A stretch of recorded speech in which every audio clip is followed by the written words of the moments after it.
ಕರ್ನಾಟಕ ರಾಜ್ಯ ಸಂಯುಕ್ತ ಆಶಾ ಕಾರ್ಯಕರ್ತೆಯರ ಸಂಘ AIUTUCಗೆ ಸೇರಿರುವಂತಹ ಧಾರವಾಡ ಬೆಳಗಾವಿ ಜಿಲ್ಲಾ ಘಟಕದ ವತಿಯಿಂದ ಇವತ್ತು ರಾಜ್ಯವ್ಯಾಪಿ ಹೋರಾಟದ ಅಂಗವಾಗಿ ಇವತ್ತು ಹೋರಾಟವನ್ನು ಹಾಕೊಂಡಿದ್ದೀವಿ. ಬೆಳಗಾವಿಯಲ್ಲಿ ಮಾನ್ಯ ಸರ್ಕಾರಕ್ಕೆ ಇವತ್ತು ನಾವು ಹೇಳ್ತಾ ಇದ್ದೀವಿ, ವಚನಭ್ರಷ್ಟರಾಗಬೇಡಿ, ನುಡಿದಂತೆ ನಡೆಯುವ ಸರ್ಕಾರ ಅಂತ ನೀವು ಹೇಳ್ಕೊಂಡಿದ್ದೀರಿ, ಮಾಡ್ತಾ ಇದ್ದೀರಿ, ನಿಮ್ಮ ಮೇಲೆ ನಂಬಿಕೆ ಇದೆ, ಆದರೆ ನೀವು ಕೊಟ್ಟ ಮಾತನ್ನು ಉಳಿಸ್ಕೊಳ್ತೀರಿ ಅನ್ನುವಂಥದ್ದಕ್ಕೆ ಇವತ್ತು ನಾವು ಮತ್ತೆ ನಿಮಗೆ ನೆನಪು ಮಾಡಲಿಕ್ಕೆ ನಾವು ಇವತ್ತು ರಾಜ್ಯವ್ಯಾಪಿ ಹೋರಾಟಗಳನ್ನ ಮಾಡ್ಕೊಳ್ತಾ ಇದ್ದೀವಿ.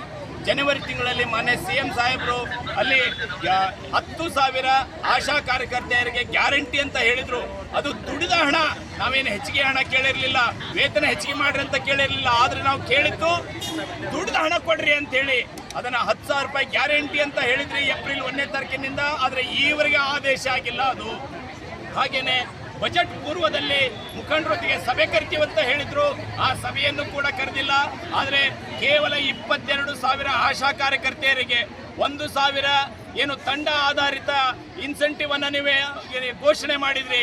ಆದರೆ ನೀವು ಹೇಳಿರುವಂತಹ ಗ್ಯಾರಂಟಿ ಯಾವುದು? 1,000 ರೂಪಾಯಿಯನ್ನ 42,000 ಜನ ಆಶಾ ಕಾರ್ಯಕರ್ತೆಯರಿಗೆ ನೀವು ಮಾಡ್ತೀವಿ ಅನ್ನುವಂಥದ್ದು. ಅದನ್ನು ಮಾಡಬೇಕು. ಈ 2 ಆದೇಶಗಳನ್ನು ಈ ಕೂಡಲೇ ಜಾರಿಗೆ ತರಬೇಕನ್ನುವಂಥದ್ದು ಆಗ್ರಹ ನಮ್ಮದು. ಅದರ ಜೊತೆಗೆ ಈ ಆದೇಶಗಳನ್ನು ಮಾಡುವ ಬದಲಿಗೆ ಆರೋಗ್ಯ ಇಲಾಖೆ ಏನು ಮಾಡ್ತಾ ಇದೆ, ಇವತ್ತು 60 ವರ್ಷ ಆದವ್ರನ್ನ ಏಕಾಏಕಿ ತೆಗೆದಾಗಿರುವಂಥ ಆದೇಶ ಮಾಡ್ತಾ ಇದೆ. ಹಾಗೇನೆ 12 ವರ್ಷ ಕೇವಲ 6,000 ರೂಪಾಯಿದಲ್ಲಿ ದುಡಿಸ್ಕೊಂಡಿರುವಂಥ ಸುಗಮಕಾರರನ್ನ ತೆಗೆದುಹಾಕಿರುವಂಥ ಆದೇಶ ಇವತ್ತು ತಂದಿದೆ. ಈ ಆದೇಶಗಳನ್ನು ಹಿಂತಕೋಬೇಕು. ಮುಖಂಡರ ಜೊತೆಗೆ ಮಾನ್ಯ ಸಚಿವರ ಸಮ್ಮುಖದೊಳಗೆ ಕೂಡಲೇ ಸಭೆಯನ್ನು ಕರಿಬೇಕಂತೇಳಿ ಈ ಮೂಲಕ ಸರ್ಕಾರದ ಮೇಲೆ ನಾವು ಆಗ್ರಹ ಮಾಡ್ತಾ ಇದ್ದೀವಿ, ಒತ್ತಡ ಹೇರ್ತಾ ಇದ್ದೀವಿ. ಗಂಗಾಧರ ಬಡಿಗೇರ್, ರಾಜ್ಯ ಉಪಾಧ್ಯಕ್ಷ, ಕರ್ನಾಟಕ ರಾಜ್ಯ ಸಂಯುಕ್ತ ಆಶಾ ಕಾರ್ಯಕರ್ತೆಯರ ಸಂಘ AIUTUC.